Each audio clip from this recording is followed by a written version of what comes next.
Tupac finds his mother's engagement ring taped to his front door with a note, "She's alive. Want her back? Stop making music about the streets. Retire from rap. You have 48 hours to decide what matters more, your career or your mother's life." Don't forget to subscribe and hit the like button. Oakland, California, March 22nd, 1995. Tuesday morning, 7:47 a.m. The sun cuts through the fog rolling off San Francisco Bay, casting long shadows across East Oakland's quiet streets. Most people are heading to work, school, or wherever Tuesday mornings take them in a neighborhood where routine provides the illusion of safety. Children walk to school with backpacks and lunch money, mothers wave from doorsteps. Fathers start cars that might or might not make it through another day. The smell of coffee and bacon drifts from kitchen windows. Dogs bark at mail trucks. Life unfolds with the kind of ordinary predictability that makes violence feel impossible, even in neighborhoods where violence is always possible. This is the kind of morning that feels normal, ordinary, safe. The kind of morning that makes you forget that violence lives just beneath the surface of every interaction, every street corner, every knock on your door. The kind of morning that ends with a phone call, a police report, a family gathering around a hospital bed, or a grave. The kind of morning that changes everything, that divides life into before and after, that teaches you the difference between safety and the illusion of safety. Tupac Shakur pulls into his driveway after an all-night recording session at Death Row Records. His house sits behind a security gate, modest by celebrity standards, but still representing everything he'd worked to achieve since childhood. The two-story structure, with its small front yard and attached garage, might not look like much to people who grew up in suburbs.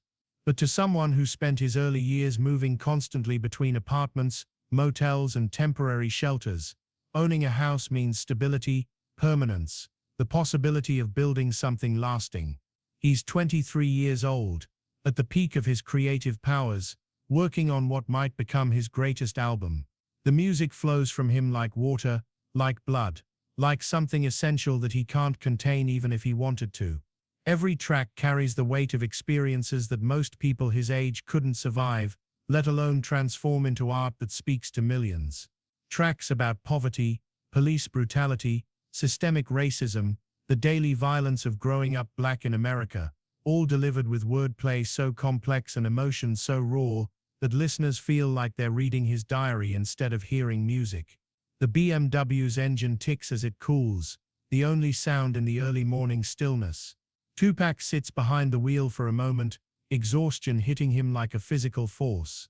He's been running on adrenaline and studio coffee for 14 hours, laying down tracks that feel like confessions, like testimonies, like letters to a world that doesn't understand the reality he's documenting. His voice is raw from recording, his eyes burn from lack of sleep, but the music demands everything he has to give. Creating art from pain is exhausting work, especially when the pain is ongoing, when every day brings new experiences that need to be processed, understood, transformed into something that might help other people make sense of their own struggles. He walks toward his front door, keys jingling in the morning, quiet, already thinking about the few hours of sleep he can steal before evening meetings with lawyers, agents, producers, all the people who profit from his pain turned into poetry. The music industry is a machine that consumes artists, and Tupac knows he's feeding that machine pieces of his soul with every album, every interview, every performance. That's when he sees it. Something that doesn't belong on his front door, something that makes the ordinary morning suddenly feel like the beginning of a nightmare. A small package, maybe 3 inches square, wrapped in brown paper, and secured to his door with medical tape. No postmark, no delivery service sticker, no indication of how it got there or who left it.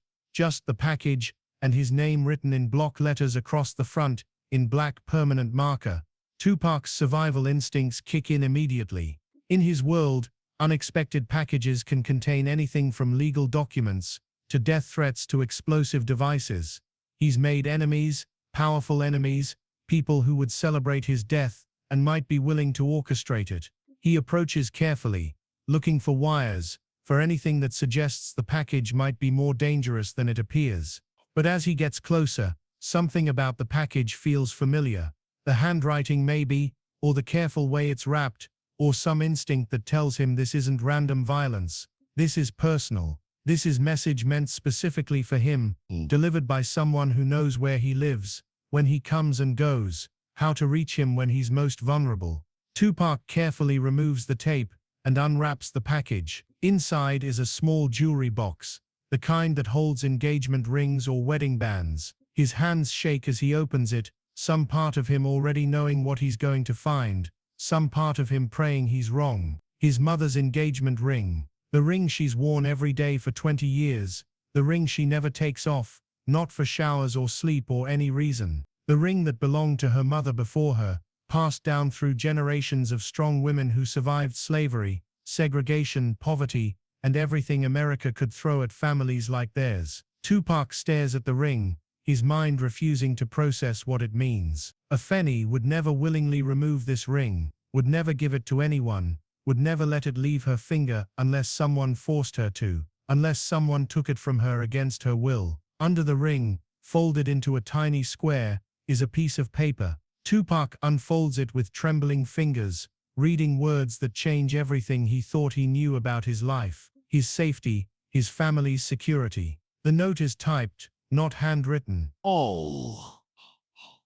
On plain white paper, with no letterhead or identifying marks. Professional, clean, impersonal in a way that makes it more terrifying than any scrawled threat or angry rant. She's alive, want her back, stop making music about the streets, retire from rap, announce your retirement publicly within 48 hours, disappear from the industry forever.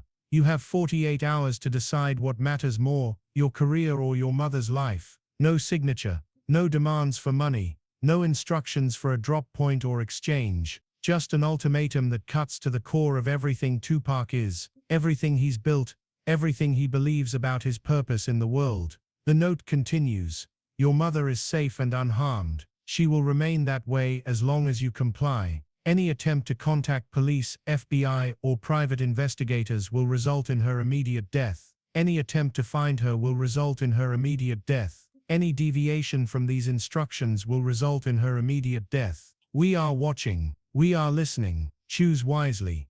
Tupac reads the note 3 times, 4 times, trying to find some loophole, some indication that this is a bluff, some way to save both his mother and his music.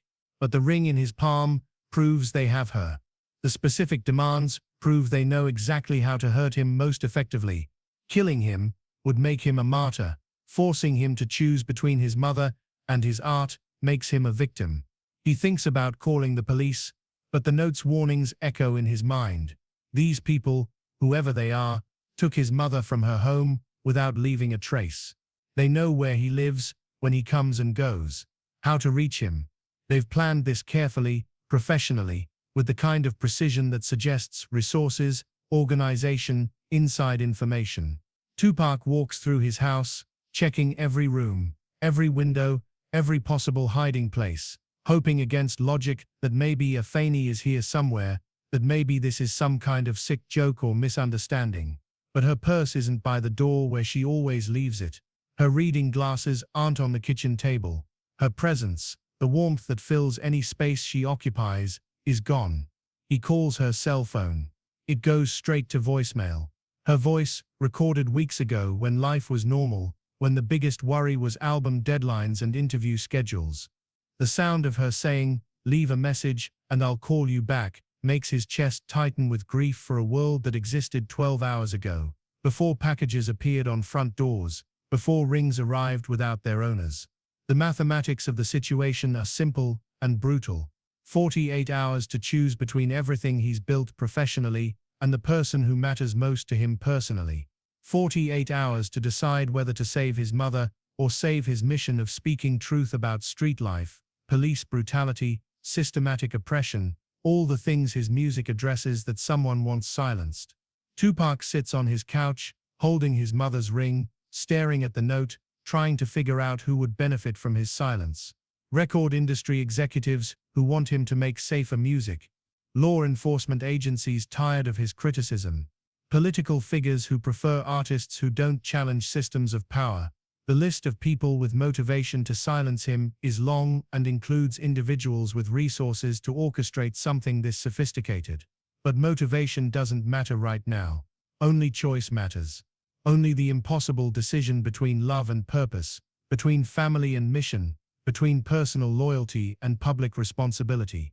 He thinks about his mother's life, about everything she sacrificed to raise him, about the values she taught him, about the strength she showed during years when they had nothing but hope and determination. Afeni Shakur survived FBI harassment as a Black Panther, raised her son alone in neighborhoods where survival required daily courage, worked multiple jobs to pay rent while pursuing education that would give them both better opportunities. She never asked him to become famous, never pushed him toward music or entertainment or any kind of public life. She wanted him to be happy, safe, fulfilled in whatever way felt authentic to him. If she knew about this choice, if she could advise him, what would she say? Choose your mother or choose your music.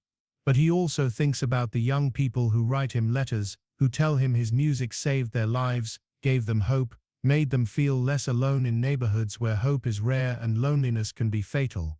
He thinks about teenagers facing police brutality who hear his songs and realize someone understands their reality.